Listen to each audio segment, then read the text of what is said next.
بيبدأ فيلم النهاردة مع واحد اسمه وكارو، وبيتقاتل مع مجموعة كبيرة وبيرمي عليهم دخان وبيشتتهم لحد ما بيوصل لعند بنته اللي بيكون اسمها إيفا، وبياخدها معاه وبيأمن المكان وبينادي عليها وبيفتح باب ورا المكتبة وبيدخلها جوه، وبيكمل قتاله وبيكون مهاراته عالية وعارف يتعامل مع جميع الأسلحة، بس هما بيكونوا أكتر منه وبيقدروا يمسكوه. وبيدخل واحد اسمه المستشار وبيسأله عن إيفا، بس ماكارو مش بيرضى يقوله، فبيضربه عشان يقول على مكانها. فبيقول لماكارو للمستشار انت جبان وبتتحمى في رجالتك.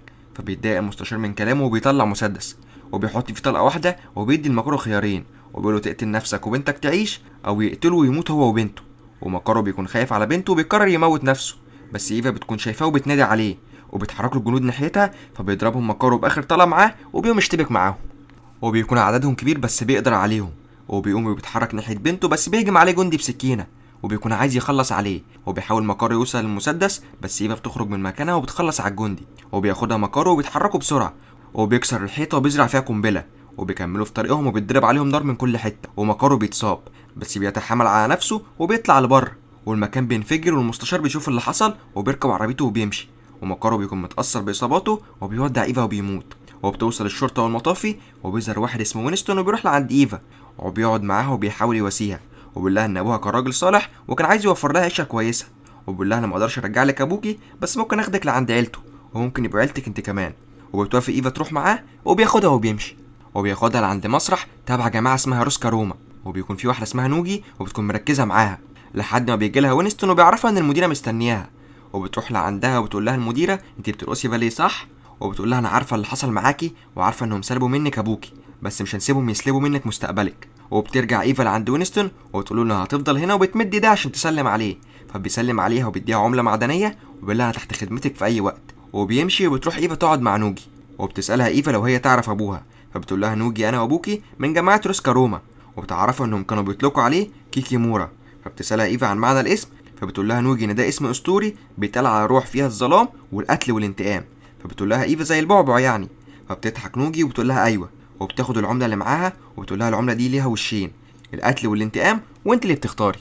وبيعدي 12 سنه وبتظهر ايفا بعد ما كبرت وبتتدرب على رأس الباليه بس بتقع اكتر من مره، وبتقعد تعيد وبتكون رجليها مصابه وعماله تنزف، والمديره مش بيكون فارق معاها وبتفضل تقول لها تعيد لحد ما اصابه ايفا بتزيد، فبتقول لها المديره خلاص انت كده خلصتي، وبتقول لها اهتمي بالجرح بدل ما رجليك تتبتر، وبتقول لها تنادي على صاحبتها تاتيانا. وبترجع ايفا لعند تاتيانا وبتعرفها ان المديره عايزاها، وبتشوف تاتيانا جروح ايفا وبتتصدم من شكل رجليها، وبتقول لها انت ليه بتعملي في نفسك كده، فبتعرفها ايفا انها لازم تكون مستعده، فبتسالها تاتيانا مستعده لايه، بس ايفا مش بترد عليها، وبتروح عشان تتدرب على الاشتباك بالايد وقوه التحمل وضرب النار، وبتفضل تقع بس مش بتستسلم. وبتعرفهم نوجي انهم عشان يبقوا كيكيمورا لازم يتحركوا زيه، وبتعرفهم من التمرين الجاي كل واحد فيهم هيكون معاه شخص لازم يحميه، وبتكون ايفا معاها تاتيانا ولازم تحميها وكل مره بيتصابوا.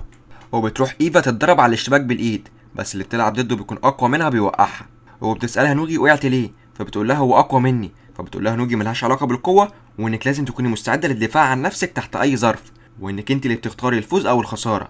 وبترجع ايفا تتدرب من تاني بس المره دي بتكون مركزه على الفوز، وبتنجح في حمايه تاتيانا وفي الاشتباك بالايد ولا حركه الباليه.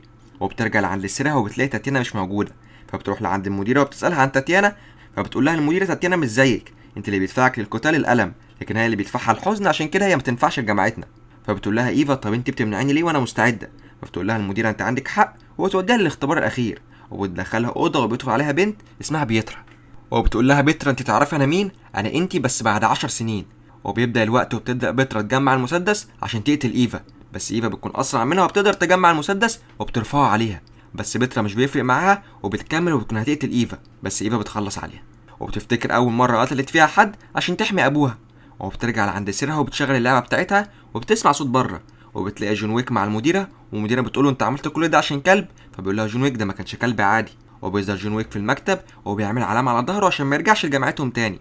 وبتشوف ايفا وهو ماشي وبتقوله انت البعبع اللي الطلاب كلهم بيتكلموا عنه صح، وبتساله ازاي اخرج من هنا، فبيقول لها الباب الامامي مفتوح، فبتقوله لا انا عايزه ابقى زيك، فبيقول لها انت كده بداتي ولو عايزه تمشي امشي لان الباب هيقفل بسرعه. وبتروح ايفا لعند نوجي وبتستلم منها اول مهمه ليها، وبتكون المهمه حمايه كاتلا بارك، وبيكون ابوها خايف ان منافسيه يخطفوها ويطلبوا منه فديه، وبتدي نوجي لايفا سلاح وبيكون طلقه مطاطي بس ايفا مش بيكون عندها مشكله، وبتتحرك على الملهى الليلي اللي فيه كاتلا، وبتكون لابسه سماعات وبتتكلم مع نوجي وبتعرفها ان الهدف قدامها، وبتشوف حد بيقرب من كاتلا بتتحرك على هناك بسرعه وبيقول لها تبعد من طريقهم، بس ايفا مش بتتحرك فبينزلوا فيها ضرب وبيوقعوها على الارض. وبتقوم وبتمسك المسدس وبتضرب فيهم، بس بيكونوا الطلق مطاطي ومش بيتاثروا جامد، وبيكملوا ضرب فيها بس هي بتقاوم وبتمسك حديده وبتقدر تتغلب عليهم كلهم. وبتروح بسرعه لعند كاتلا عشان تلحقها وبتقدر توصل لعندها، وبتروح تمسك شاكوش بس بيهجم عليها راجل العصابه وبيكون قوي، وبتحاول ايفا تسيبه اكتر من مره بس مش بتعرف، لحد ما بتقدر تسيبه بس مش بتقدر تقتله. وبتاخد كاتلا وبتخرج بيها، وبكده تكون نجحت في مهمتها، وبتعمل وشم المؤسسه وبتظهر بعد شهرين وبيكون جسمها مليان كدمات، وبتكون لسه مخلصه مهمه والفلوس بتوصل للحساب. وبتركب الاسانسير وبتنزل لتحت، وبيكون مسؤول الفندق مستنيها، وبتعرفوا ايفا ان الاسانسير كان معلق. وبتركب عربيتها وبتكون ماشيه، بس في عربيه بتخبط فيها وبتضرب عليها نار، وبينزل واحد من العربيه وبيطعنها بالسكينه، بس بتقدر تقاومه وبتضربه بالباب وبتخلص عليه. وبتشوف في ايده العلامه اللي كانت على ايد الرجاله اللي قتل ابوها، وبتقطع ايديه وبترجع بيه عند المديره، وبتقول لها بصي على العلامه دي نفس العلامه اللي كانت على ايد الناس اللي قتل ابويا. وبتقول لها انت كنت عارفاهم صح؟ فبتقول لها المديره انا بعمل كده عشان احميكي، لان الناس دول ما عندهمش قواعد او رحمه، وان في بيننا وبينهم عهد ان لما نقربش منهم ولا هم يقربوا مننا. وبتقول لها ما تدوريش عليهم عشان مش هتلاقيهم. وبعد فتره بتظهر ايفا عند فندق الكونتيننتال، وبيسالها الموظف لو ليها حجز، بس ايفا بتعرفه انها عايزه تشوف المدير، فبيسالها الموظف لو المدير عارف انها جايه، فبتقول له لا، وبيسالها عن اسمها، واول ما بيسمع اسم ابوها بيبتسم وبيدخلها عند وينستون، وبيفرح وينستون لما بيشوفها وبيسالها عن سبب مجيتها، فبتعرفه انها بتدور على القبيله اللي قتلت ابوها. فبيقول لها وينستون طب لو قلت لك ما تدوريش عليهم؟ فبتقول له ايفا هتجاهلك وادور عليهم لوحدي. وبتعرفه ان المدير قالت لها نفس الكلام، وبتطلع العمله بتطلب منه يساعدها، فبياخد العمله وبيعرفها ان دي طائفه مش قبيله، وبيعرفها انهم مش بيقتلوا عشان الفلوس، هما بيقتلوا عشان المتعه، وبيعرفها انهم ملهمش مكان محدد، بس في واحد عنده العلامه دي عندهم في الفندق وهما بيراقبوه. وبيتصل وينسون بواحده اسمها موريل وبيسالها عن واحد اسمه دانيال بين، فبتعرفه ان في جايزه 2 مليون دولار على اللي يقتله، وانه مستخبي في فندق الكونتيننتال لان الفندق ده ممنوع فيه القتل. وبيكمل وينسون المكالمه وبتعرفه موريل ان دانيال مش بيكلم حد بره، وبيكلم بس الخدمه وبيطلب منهم ايس كريم. هو بيطلب وينسون من موريل تتبع له المعلومات دي وبيديها لايفا. وبتتحرك ايفا على الفندق اللي فيه دانيال، واللي بيكون فندق تابع للكونتيننتال اللي بيديره وينسون بس فرع تاني. وبتروح ايفا وبتطلب تقعد في اوضه جنب دانيال، وبيكون في بنت اسمها لينا قاعده وبتتواصل مع قناص، وبيكون القناص ده بيراقب دانيال، وبيشوف ايفا وهي بتحاول توصل للاوضه بتاعته، وبتدخل ايفا وبتلاقي بنته واللي بيكون اسمها ايلا.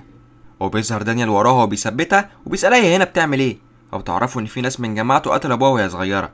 وبيكون القناص شايف كل حاجه من فوق وبيعرف لينا انهم بيتكلموا عادي، فبتكلم لينا نفس الخدمه اللي وينسون كلمها، وبتطلب منهم يضاعفوا الجايزه اللي على قتل دانيال ل4 مليون. ودانيال بيعرف وبيعرف ايفا ان الجماعه اللي هي بتدور عليها مستنيه اي حد يخالف القواعد ويقتله عشان ياخدوا ايلا.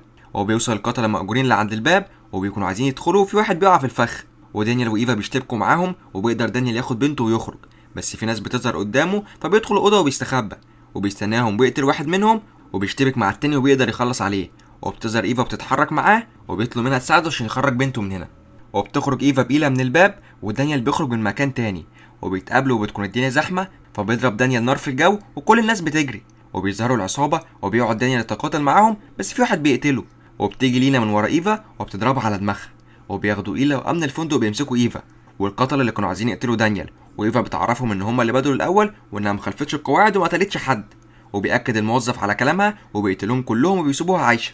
وبتروح لعند محل اسلحه وبيتوري الراجل العمله وبتعرف انها عايزه تصطاد، فبيفتح لها اوضه سريه وبيبدا يفرجها على الاسلحه، بس فجاه بيتضرب عليهم نار وصاحب المحل بيتصاب وبيستخبى في اوضه.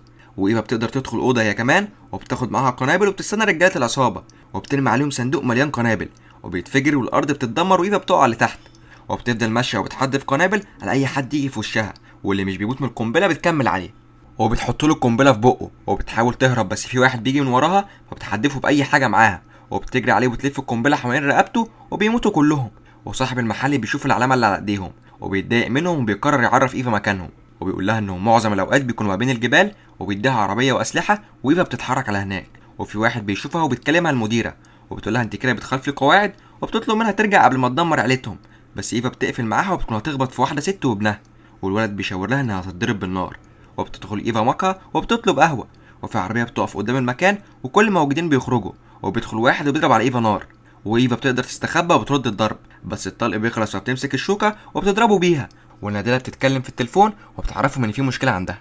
وايفا بتتضرب بس بتقاوم وبتكسر ايده وبتمسك المسدس وبتخلص عليه، وبتسمع صوت حد داخل المكان فبتطلع جري لفوق، وبتلاقي النادله واقفه وماسكه لها السكينه، وايفا بتقول لها انا مش هاذيكي، بس ناديلا بتهجم عليها وايفا بتقدر تصد الضربات، بس المسدس بيقع منها والناديلا بتاخده، بس ايفا بتقدر ترجعه وبتحبسها جوه التلاجة.